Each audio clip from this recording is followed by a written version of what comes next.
कहानी की शुरुआत घने अंधेरे से होती है, जहाँ एक आदमी की आंख खुलती है और वो खुद को लाशों से भरे एक गहरे गड्ढे में पाकर बुरी तरह डर जाता है। उसे कुछ याद नहीं कि वो कौन है और इस भयानक जगह पर कैसे पहुंचा। तभी उसे ऊपर एक औरत दिखाई देती है। वो मदद के लिए चिल्लाता है, पर वो औरत गायब हो जाती है। कुछ पल बाद वही औरत अचानक एक रस्सी नीचे फेंकती है। गड्ढे से बाहर निकलने से पहले उस आदमी को एक गन मिलती है, जिसे वो अपने पास रख लेता है। बाहर आने के बाद वो उस औरत को ढूंढता है, पर वो कहीं नहीं मिलती। वो जंगल के बीच से होता हुआ आगे बढ़ता है, जहाँ उसे अंधेरे के बीच एक रोशनी से जगमगाता हुआ घर दिखता है। वो सावधानी से अपनी गन तैयार करता है और घर के अंदर दाखिल होता है, जहाँ कुछ लोग आपस में बहस कर रहे होते हैं। वो उन पर गन तान देता है और चिल्लाकर पूछता है कि वो कौन है और यहाँ कैसे पहुँचा। तभी लूकस नाम का एक दूसरा आदमी भी उस पर गन तान देता है और इल्जाम लगाता है कि गड्ढे में उन सभी लोगों को इसी ने मारा है। तभी गड्ढे वाले आदमी की नजर उसी औरत पर पड़ती है जिसने उसकी मदद की थी। वो पागलों की तरह उससे पूछता है कि क्या वो उसे जानती है, पर वो खामोश रहती है। जल्द ही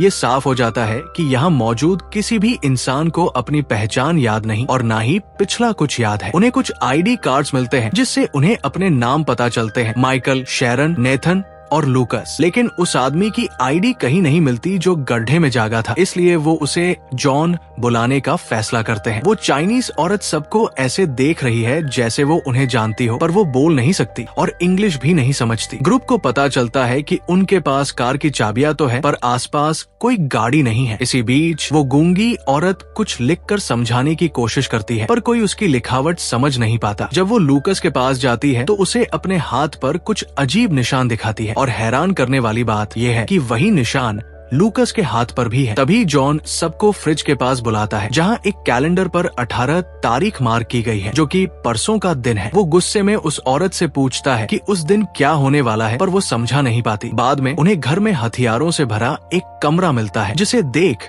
सब सहम जाते हैं। माइकल जब गन उठाता है तो उसकी स्किल देखकर लगता है कि वो या तो पुलिस में था या मिलिट्री में। शाम को वो देखते हैं कि वो गूंगी औरत अकेले जंगल की तरफ भाग रही है। शेरन, लूकस और जॉन उसके पीछे जाते हैं। वहाँ उन्हें पेड़ों से बंधी ढेरों लाशें मिलती हैं, जिनकी बदबू बर्दाश्त के बाहर है। इसी दौरान जॉन के दिमाग में कुछ धुंधली यादें आती है, जिसमें वो एक औरत की लाश घसीट रहा है, जिसकी कमर पर सीहॉर्स का टैटू है। उधर घर में नेथन को पता चलता है कि वो लैटिन, फ्रेंच और इटालियन भाषाएं धड़ल्ले से बोल सकता है और उसे मेडिकल साइंस की गहरी समझ है। माइकल को लगता है कि नेथन ही इस घर का मालिक है। जंगल में वो लोग एक शेड तक पहुंचते हैं, जहां वो गूंगी औरत एक बूढ़ी बीमार औरत को खाना खिला रही है। वो बूढ़ी औरत जॉन को देखते ही चीखने लगती है कि उसने उसका इस्तेमाल किया है और उस पर हमला कर देती है। जॉन उसे बेहोश कर देता है। तभी लूकस की नजर वहाँ लगे कैमरे पर पड़ती है। इसका मतलब कोई उन पर नजर रख रहा है। अगली सुबह वो गाड़ियों की तलाश में निकलते हैं। माइकल को घर पर रुकने को कहा जाता है, जिससे वो बहुत नाराज होता है। जंगल में पत्थर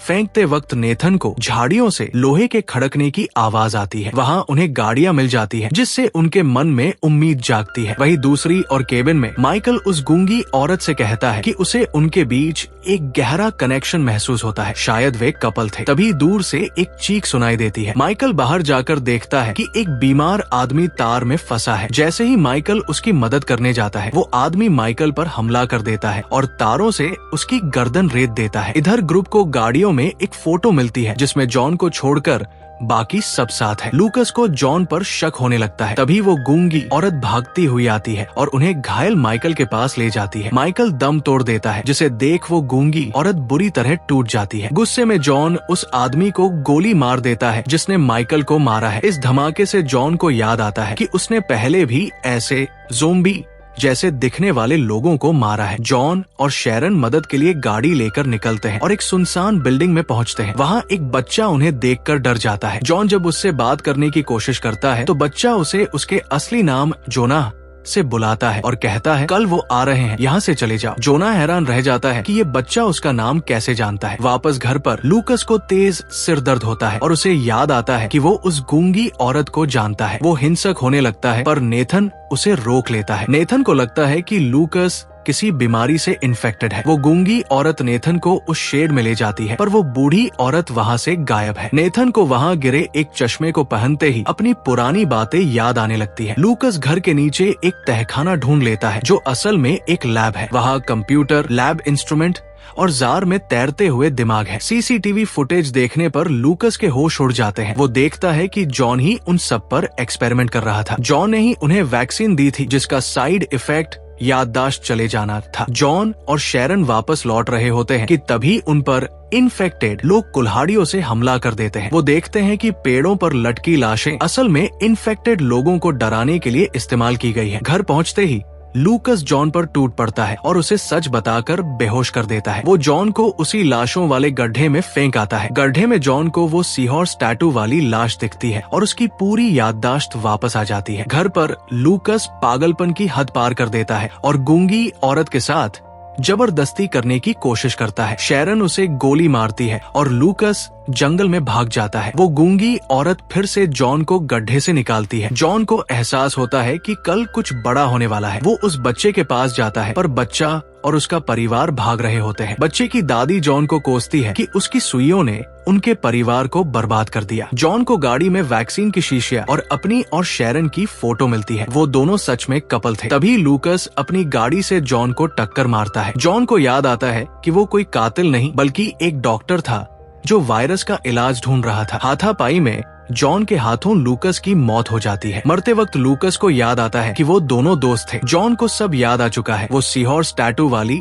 औरत इन्फेक्टेड थी जिसे जोनाह को मारना पड़ा था। नेथन की लापरवाही से इन्फेक्टेड लोग आजाद हो गए थे। जॉन को भी एक इन्फेक्टेड ने काट लिया था, इसलिए खुद को बचाने के लिए उसने खुद को वो वैक्सीन लगाई थी, ये जानते हुए भी कि उसकी याददाश्त चली जाएगी। 18 तारीख की सुबह होती है। आसमान में एक हेलीकॉप्टर दिखाई देता है। नेथन खुशी खुशी बाहर आता है कि रेस्क्यू टीम आ गई, पर सैनिक उसे बेरमी से गोली मार देते हैं। जॉन समझ जाता है कि सैनिकों को सबको खत्म करने का आदेश मिला है। नेथन जॉन का भाई था। शेरन पर एक इन्फेक्टेड औरत हमला कर देती है और उसे बुरी तरह घायल कर देती है। सैनिकों से बचने के लिए जॉन और घायल शेरन फिर से उसी गड्ढे में कूद जाते हैं। मरने का नाटक करने के लिए जॉन फिर से शेरन को और खुद को वैक्सीन लगा लेता है। शेरन उसे एक चिट्ठी देती है और कहती है अगली बार सब याद रखना और सब ठीक करना। वो एक दूसरे से प्यार का इजहार करते हैं और बेहोश हो जाते हैं। सैनिक गड्ढे में और लाशें फेंकते हैं जिसमें वो छोटा बच्चा भी होता है। कुछ समय बाद जॉन फिर से जागता है। उसे फिर कुछ याद नहीं। शेरन की मौत हो चुकी है। जॉन के पास से वो चिट्ठी गिर जाती है जिसे वो नहीं देख पाता। वो मदद के लिए चिल्लाता है और वो गूंगी औरत फिर से रस्सी फेंकती है। कहानी के अंत में उस चिट्ठी का सच सामने आता है। उस इन्फेक्शन से बचने वाली दुनिया में